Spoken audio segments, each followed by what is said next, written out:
Noong 1967, nagkaisa ang 5 bansa sa Timog Silangang Asya, ang Indonesia, Malaysia, Singapore, Thailand at Pilipinas.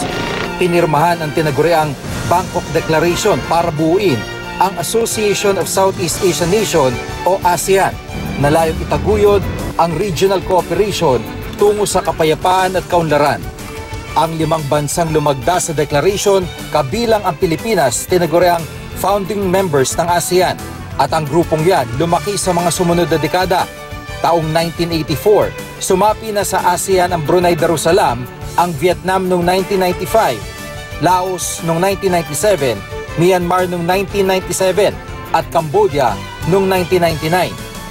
Sa ilalim ng charter, kabilang sa mga layunin ng ASEAN na panatilian ang kapayapaan at seguridad sa rehiyon. Bumuo ng single market kung saan malayang makakapagpalitan ng kalakal, serbisyo at investment, ibsan ang kahirapan sa pamamagitan ng mutual assistance, palakasin ang demokrasya at pangalagaan ang karapatang pantao, at palakasin ang tinatawag na ASEAN identity sa pamamagitan ng pagsusulong ng mayabong na kultura ng rehiyon. 4 na beses nang naging chairman ng ASEAN ang Pilipinas. Una noong 1987 sa ilalim ng administrasyon ni Noy Pangulong Corazon Aquino. Desyembre ng taong iyon, binuo ang Manila Declaration sa 3rd ASEAN Summit. Layo ng Manila Declaration na paigtingin ang political at economic cooperation sa pagitan ng mga miyembro ng ASEAN at mga dialogue partner nito. Sa termino naman ni Noy Pangulong Joseph Estrada, muling hinawakan ng Pilipinas ang chairmanship ng ASEAN. November 1999, idinaos ang 3rd ASEAN Informal Summit sa Maynila. Nagkaisang ASEAN leaders na paigtingin ang kanilang kooperasyon at information technology, e-commerce at agrikultura. 2006, Pilipinas ulit ang chairman.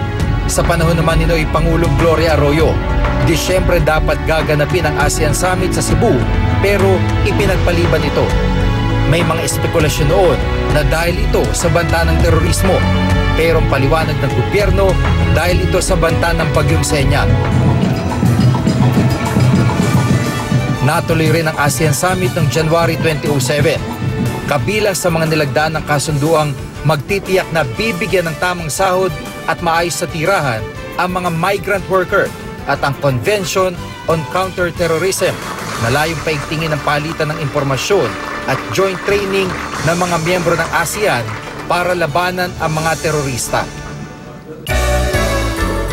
At ngayong 2017, chairman muli ng ASEAN ang Pilipinas. We will pursue initiative and enhance cooperation with global partners to ensure that ASEAN citizens live in peace, stability, security, and growth, all while remaining ASEAN centrality, unity, and solidarity we will maintain for all times. Ang tema ngayong taon, Partnering for Change, Engaging the World. We will place our peoples at the core, work for regional peace and stability, pursue maritime security and cooperation, advance inclusive innovation-led growth, strengthen ASEAN resiliency, and promote ASEAN as a model of regionalism and as a global player. Bilang chairman ng ASEAN, nasa 100 pulong ang i-host ng Pilipinas sa 12 lugar sa bansa. Kabilang dito ang meeting of the ASEAN Intergovernmental Commission on Human Rights, ang ASEAN Foreign Ministers Meeting, retreat sa Boracay nitong Pebrero, pati na ang ASEAN Economic Ministers Retreat sa Pasay nitong Marso. Ngayong buwan, ginanap din ang ASEAN Finance Ministers Meeting sa Cebu at ASEAN Hong Kong Senior Trade Officials Meeting sa Bohol. At bukas, April 29, idaraos ang plenary session ng 30th ASEAN Summit sa PICC sa Pasay. Bukod sa ASEAN Summit ngayong buwan, magkakaroon ng isa pang summit sa Nobyembre. Sa pagtitipong iyon, maliban sa ASEAN Heads of State, inaasahang darating din ang iba pang world leaders na magsisilbing dialogue partners ng ASEAN.